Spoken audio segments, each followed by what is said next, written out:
Hello friends, welcome to Raj English class. चलिए आज हम फिर इम्प्रूवमेंट का क्लास लेके आए। इससे पहले हम इम्प्रूवमेंट का क्लास कर चुके हैं, 1 से लेकर 10 क्वेश्चन तक कर चुके हैं। आज हम 11 नंबर क्वेश्चन से चलेंगे। अगर इस चैनल पे नए हैं तो चैनल को सब्सक्राइब कीजिए, बेल आइकन को दबाइए ताकि लेटेस्ट नोटिफिकेशन आपके पास पहुंचे। तो चलिए हम शुरू करते हैं इम्प्रूवमेंट का 11 नंबर क्वेश्चन। अगर आप 11 नंबर क्वेश्चन को देखेंगे तो लिखा हुआ है the greater the demand higher the price. देखिए यहाँ पे अंडरलाइनिंग जो बोल्ड पार्ट है जिस पे अंडरलाइनिंग दिया गया है, अगर वह गलत है तो उसको चेंज करना है। अगर सही है तो आंसर होगा नो इम्प्रूवमेंट, अगर सही है तो आंसर होगा नो इम्प्रूवमेंट, और गलत है तो आखिर आंसर क्या होगा वो देखना है। आप देखिएगा, अब देखिए लिखा हुआ है the greater the demand higher the price. यदि किसी व्यक्ति या वस्तु में समानांतर रूप से गुणिया दोष बढ़ रहा हो, यदि किसी व्यक्ति या वस्तु में समानांतर रूप से गुणिया दोष बढ़ रहा हो तो 2 बार कंपैरेटिव डिग्री आएगा और दोनों के पहले द लगेगा। देखिएगा अगर हम लिखते हैं इसी पे द मोर दे अर्न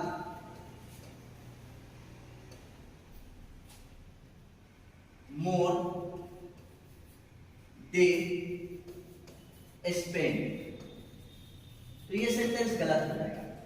जितना वे कमाते हैं उतना खर्च करते हैं। मतलब क्या है, किसी व्यक्ति या वस्तु में समानांतर रूप से गुणिया दोष बढ़ रहा है तो सही होगा the more they earn, the more they spend. यदि किसी व्यक्ति या वस्तु में समानांतर रूप से गुणिया दोष बढ़ रहा हो तो 2 बार कंपैरेटिव डिग्री आएगा और दोनों के पहले द लगना चाहिए। The more they earn, the more they spend होना चाहिए। तो देखते हैं इस क्वेश्चन को।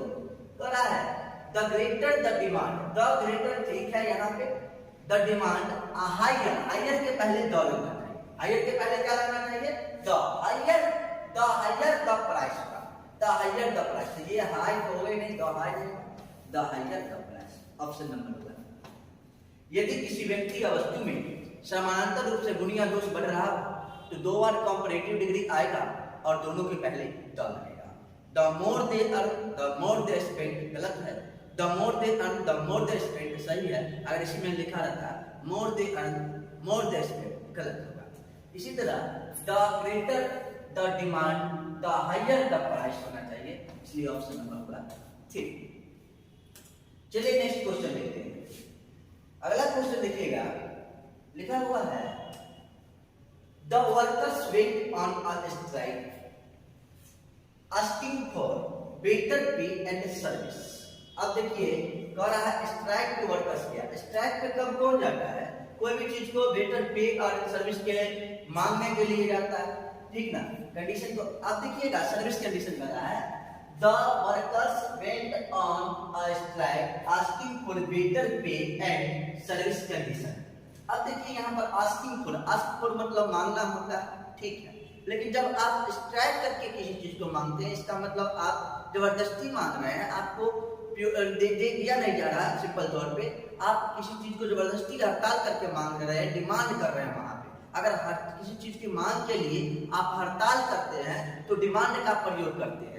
आस्किंग फॉर का नहीं, यहाँ पर स्ट्राइक का प्रयोग हो रहा है। मतलब क्या कि स्ट्राइक करके वह मांग कर रहा है तो डिमांड का प्रयोग होगा, डिमांड का, इसलिए यहाँ पर होगा डिमांडिंग।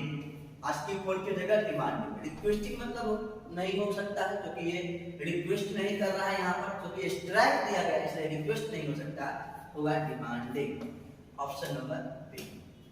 चलिए नेक्स्ट क्वेश्चन देखते हैं।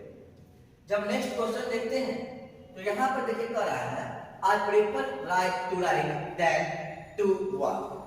आप एक बात हमेशा ध्यान दीजिएगा इस क्वेश्चन पे। जब प्रीफर आया तो प्रीफर के साथ हमेशा टू लगता है, अगर देन लगेगा तो गलत। प्रीफर के साथ टू लगेगा, देन नहीं था। ध्यान दीजिएगा, प्रीफर के साथ हमेशा क्या लगता है? टू लगता है, अगर देन लगा तो गलत। तो सबसे पहले नो इम्प्रूवमेंट आंसर होगा नहीं और देन वाला आंसर नहीं। चलिए अब ये ऑप्शन बचा और ये ऑप्शन बचा। जब आप इस ऑप्शन को देखते हैं I prefer to write then walk नहीं हो सकता, क्योंकि दोनों तरफ समान होना चाहिए। अगर prefer to ride then to walk होता तो सोचते भी, लेकिन ऐसा नहीं है, ये भी सेंटेंस नहीं होगा। तो अब तो एक ही ऑप्शन बचा, ऑप्शन नंबर 3। अब रूल पे चलेंगे। देखिए प्रेफर आएगा तो जिरंड आएगा, मतलब बिफोर आएगा, फिर टू आएगा, फिर बिफोर आएगा, मतलब प्रेफर लिख लीजिएगा, प्रेफर। चलिए नया पेज में लिखते हैं, प्रेफर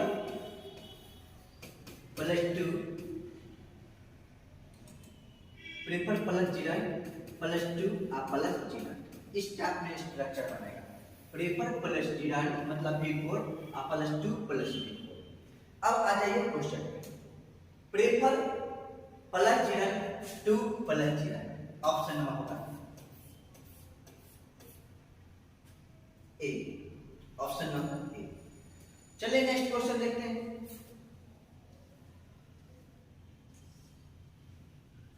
नेक्स्ट क्वेश्चन देखिएगा, the newspaper provides more international news than domestic news. अब ध्यान दीजिएगा, डोमेस्टिक पे अंडरलाइन और तुलना हमेशा बराबरी वाले भी करते हैं। यहाँ मोर आया दैन आया, मतलब तुलना कर रहा है।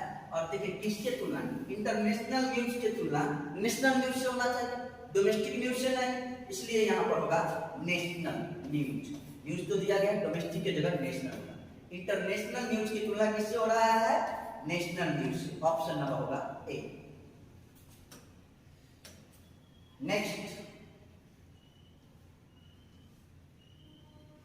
क्वेश्चन देखिएगा, लिखा हुआ है the teacher was very angry at his students. देखिए एक वर्ड होता है एंग्री, ANGR, एंग्री, इसके साथ एट का भी प्रयोग होता है और विद का भी प्रयोग होता है। ध्यान दीजिए, एंग्री के साथ एट का प्रयोग और विद का प्रयोग दोनों होता है। तो सवाल उठता है कि एंग्री के साथ एट का प्रयोग कब करेंगे और एंग्री के साथ विद का प्रयोग कब करेंगे। तो सुनिए, जब कोई व्यक्ति किसी के व्यवहार से नाराज हो, जब कोई व्यक्ति किसी के व्यवहार से नाराज हो तो एंग्री के साथ एट का प्रयोग करते हैं। जब कोई व्यक्ति किसी के व्यवहार से नाराज हो तो एंग्री के साथ एट का प्रयोग करते हैं। जैसे आई am angry at your misbehaviour, I am angry at your misbehaviour.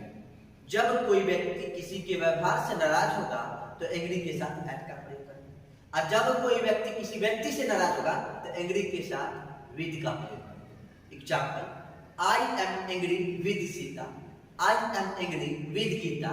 तो यहाँ पर विद के बाद व्यक्ति आ रहा है, इसलिए एंग्री के साथ विद का प्रयोग। जब कोई विद एंग्री के बाद अगर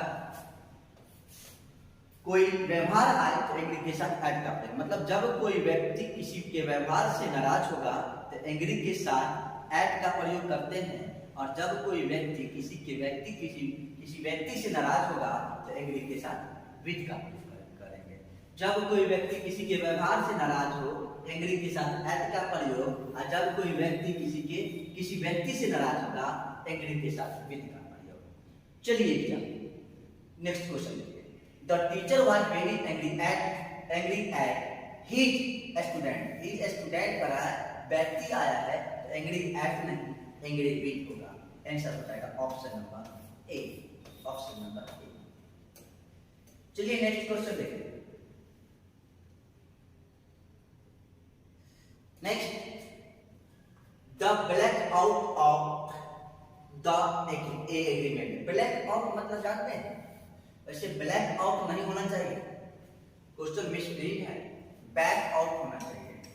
बैक आउट, बैक आउट मतलब होता है मुकरना, back out of the agreement होगा।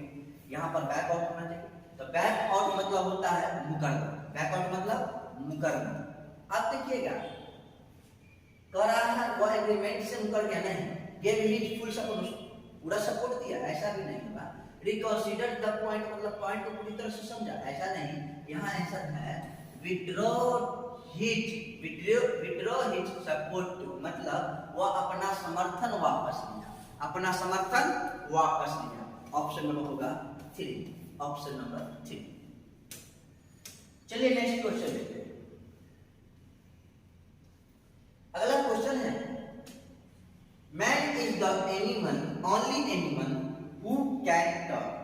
जो बात कर सकता है।